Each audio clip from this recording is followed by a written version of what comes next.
Pelanggan banyak tanya lah, banyak tanya dan kita dah explain, kita dah jawab, tapi dia keep on tanya lagi soalan. Jadi nak tahu tak kenapa? Saya Amin Kamarudin dari channel Amin Kamarudin. Kalau anda first time tengok video ni, saya nak minta anda untuk klik butang subscribe dan komen saya dah subscribe. Baik, ini masalah close sale yang sebenarnya jarang berlaku. Tapi kita pun naklah tahu jawapan. Sebab bila kita bagi kita punya energy, kita punya effort, masa kita untuk close sale setiap pelanggan, jadi kita akan jumpa pelanggan yang macam ni. Jadi saya nak share sikit apa yang you boleh buat untuk you tackle pelanggan yang macam ni. Okay, ini pandangan saya lah dari pengalaman saya. Pelanggan yang bila dia tanya beberapa soalan, dia dah dapat jawapan. Then dia tanya lagi soalan. Okay, so kita boleh accept lah untuk beberapa soalan pertama dan extend kepada beberapa soalan kedua lagi. Kita boleh jawab, kita boleh layan.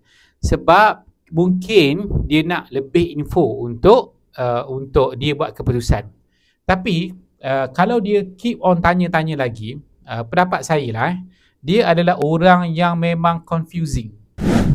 Hai, Assalamualaikum. Saya dah memang anda sekejap. Kalau anda tengah nak upgrade teknik close sale, nak naikkan jualan anda ke tahap yang lebih tinggi, saya nak kongsi mindset, strategi dan teknik saya dalam ebook pakar close sale yang bantu saya jana jualan 6 angka sebulan. Jadi anda akan dapatkan bersama bonus yang bernilai RM129 dan ada lagi beberapa bonus lain yang anda akan dapat, dan insyaAllah dia akan bantu untuk naikkan jualan anda. Anda akan faham macam mana nak close sale lepas ni. Jadi dah dapatkan simple sahaja. Anda klik link di bahagian description ataupun klik link di bahagian bio. Bye. Dia orang yang confused. Dia tak boleh nak ambil info yang dia dapat dan dia proses dan buat keputusan. Dia dalam kepala dia keep on fikir macam-macam benda. Dia ada setengah tu dia keep creating, mencipta persoalan-persoalan yang actually persoalan tu pun kalau difikir sebenarnya dia pun tahu soalan-soalan. Kalau dah start masuk ke soalan-soalan yang macam you dah explain kat atas tapi dia tak faham lagi, so mungkin dia memang jadi susah nak buat keputusan. So apa yang saya buat biasanya kalau jumpa pelanggan macam ni, sebab macam saya handle ramai pelanggan setiap hari, so jadi kita tak boleh nak spend masa dengan satu pelanggan terlalu lama.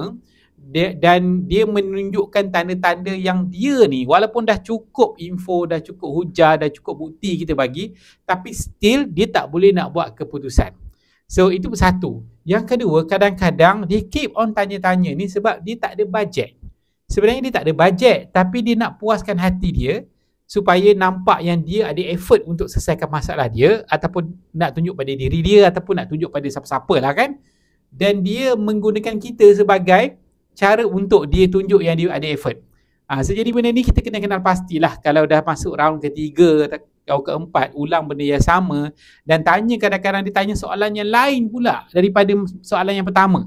So dia mungkin tak boleh nak decide. Dia orang yang mungkin senang confuse dan tak boleh nak, orang kata, nak strukturkan pemikiran dia tu. Info yang ada tu dah selesai masalah, then move kepada stage untuk belian. Ataupun nak beli ke tak nak beli tu dia punya decision. Cuma kita nak tahu decision dia apa. Dan ada juga di antara mereka-mereka ni yang memang dia tak ada sense. Maksudnya dia tak faham yang kita ni berniaga. Kita bagi masa sebab kita nak bisnes. Kita bukan melayan di macam kaunter pertanyaan yang dibayar gaji tetap, so kena jawab je sepanjang 8 jam kerja. Bukan. Kita spend masa sebab kita nak cari rezeki, kita nak bagi kat anak bini kita. So ada setengah orang yang tak faham benda ni.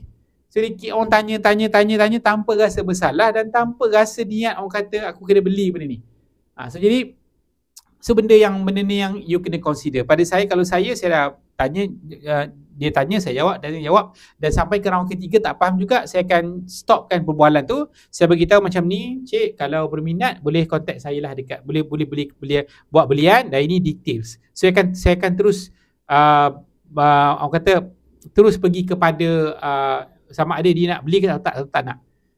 Saya akan tanya beberapa kali, okay, macam mana, dah info dah cukup, okay, so nak beli ke tak nak je. Ataupun tak adalah saya tanya direct macam tu, maksudnya macam mana, nak beli set mana, nak beli pilihan yang mana, option yang mana.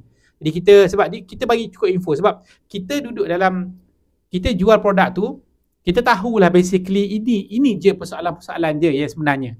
Dia tak lebih pada tu dah. Kalau lebih pada tu, dia menunjukkan tanda-tanda yang dia adalah seorang yang confused. Jadi kalau saya pesan anda mungkin tak perlu nak luangkan lebih masa untuk orang yang memang sebenarnya dia memang tak kritikal sangat, dia mungkin nak kata menghabiskan masa kan, nak isi masa lapang dia. Jadi kita tidak harus menjadi mangsa. Okay? Baik, itu saja yang saya boleh kongsikan kepada anda. Baik.